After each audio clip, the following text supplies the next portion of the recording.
Good evening. You're watching the news from the Sultanate of Oman television. First, the headlines. During phone calls with a number of his counterparts in sisterly and friendly countries, the foreign minister discusses diplomatic efforts to contain tensions and dangerous military escalation in the region. A day after mutual attacks between Israel and Iran, dozens killed and injured, and unprecedented damage in both sides. And the UN Secretary Council warns of the outbreak of a regional conflict in the region and calls on Israel and Iran to exercise maximum restraint and avoid targeting nuclear facilities.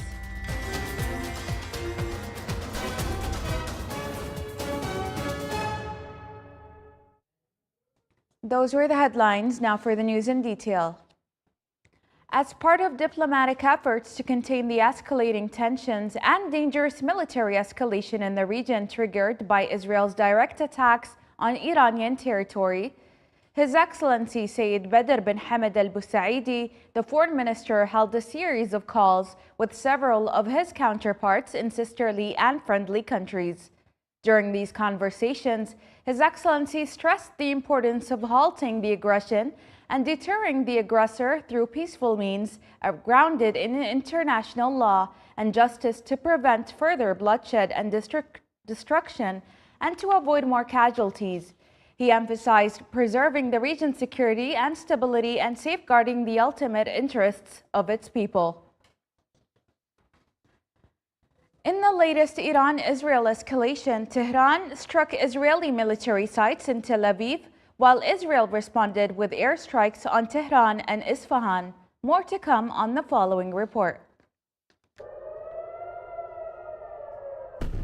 Tensions in the Middle East are sharply escalating, with the region witnessing rapid developments following the direct confrontation between Iran and Israel. The exchange of strikes has raised fears of a wider war as the world watches closely for any potential political breakthrough that could halt this dangerous escalation. One of the most high-profile targets struck by Iranian missiles and drones was the Israeli military headquarters in Tel Aviv, a major breach that successfully penetrated Israel's air defense systems.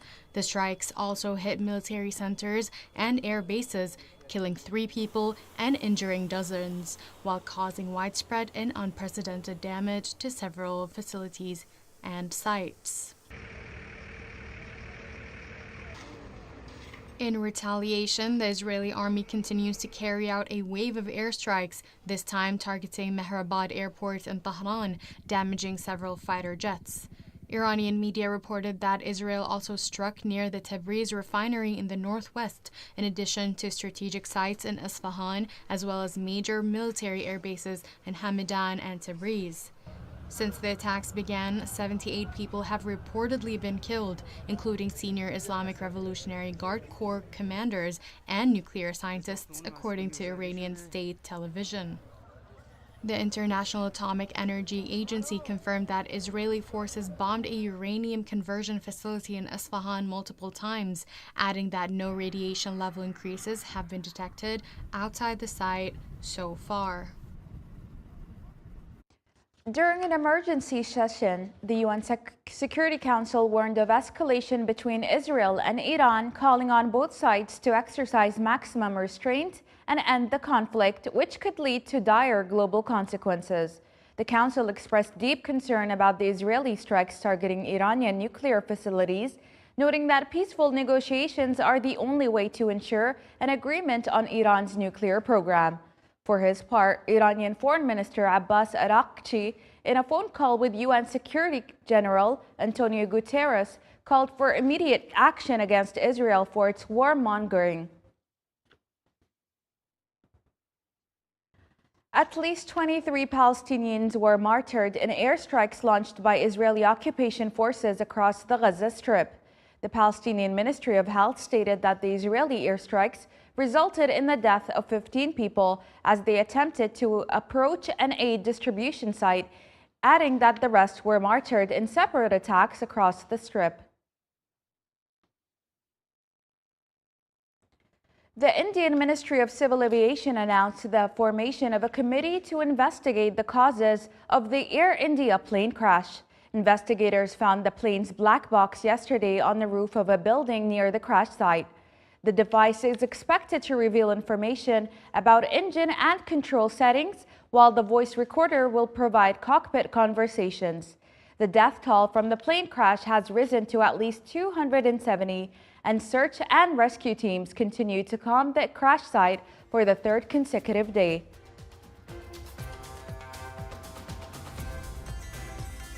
Still to come in our news bulletin. Dhofar municipality reviewed the details of the Kharif Dhofar season 2025 activities.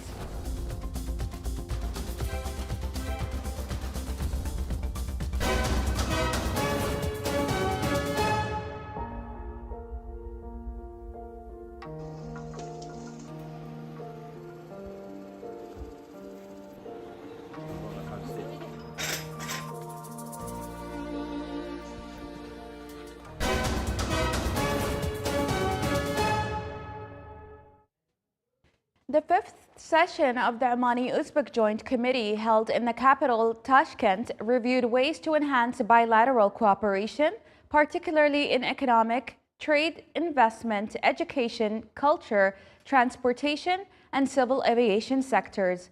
The two sides signed an agreement in the field of air transport, which includes expanded operating rights, logistical cooperation to re-export Uzbek products through Omani ports, as well as support for scientific and innovation collaboration. The agreement also aims to boost partnerships between the chambers of commerce and business delegations from both countries. The Omani side was headed by His Excellency Qais bin Mohammed Al Yusuf, Minister of Commerce, Industry and Investment Promotion. The Uzbek side was His Excellency Laziz Kudratov, Minister of Investment, Industry and Trade of the Republic of Uzbekistan. Dhofar municipality reviewed the details of the Kharif Dhofar season 2025 activities, which will begin on June 21st and continue until September 20th. His Excellency Dr. Ahmed bin Mohsen Al Ghassani, Chairman of Dhofar municipality, confirmed that the Kharif season activities will be held in key locations: Sahel Atin Square, Al Saada area, Awqad Park, and Salala Public Park. The chairman of Dhofar municipality added that the season also included a number of accompanying sites that will host public and cultural events, such as the Frankincense Market, Raisout Beach, Al Hafa Beach Market, and Samahram Village in Salala. Art murals will also be displayed at Al Nakhdaha Tower, along with various activities in the wilayas of Taqa, Mirbat, and Sadah. Residential property prices in the Sultanate of Oman rose by more than 7% in the first quarter of this year compared to the same quarter of 2024, according to data issued by the National Center for Statistics and Information. This increase is driven by rising prices of land, apartments, and residential villas. The general index for residential real estate prices also recorded a 5.5% increase in the first quarter of this year compared to the fourth quarter of 2024. As part of its localization efforts, the public establishment for the food manufacturing sector is a key pillar of Oman's industrial landscape, serving as the primary contributor to the national food security system and a vital driver for economic diversification under Oman Vision 2040. Investment in this sector within the public establishment for industrial estates, Madayin, have exceeded 164 million Omani riyals.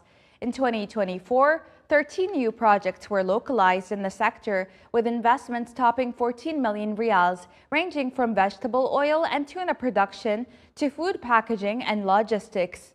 Madayin is also studying new investment contracts and pushing initiatives like the Madayin Agricultural Project in partnership with the Ministry of Agriculture, Fisheries and Water Resources to support greenhouse farming and supply the local market.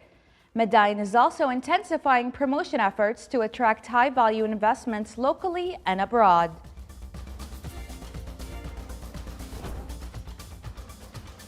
This is the Sultanate of Oman television. Before we end tonight's bulletin, here are the main points once again. During phone calls with a number of his counterparts in sisterly and friendly countries, the foreign minister discusses diplomatic efforts to contain tensions and dangerous military escalation in the region. A day after mutual attacks between Israel and Iran, dozens killed and injured and unprecedented damage in the both sides. And the UN Security Council warns of the outbreak of a regional conflict in the region and calls on Israel and Iran to exercise maximum restraints and avoid targeting nuclear facilities. With that, we come to the end of tonight's bulletin. From all of us here at the newsroom and the studios, it's good night, and we hope you've had an enjoyable weekend.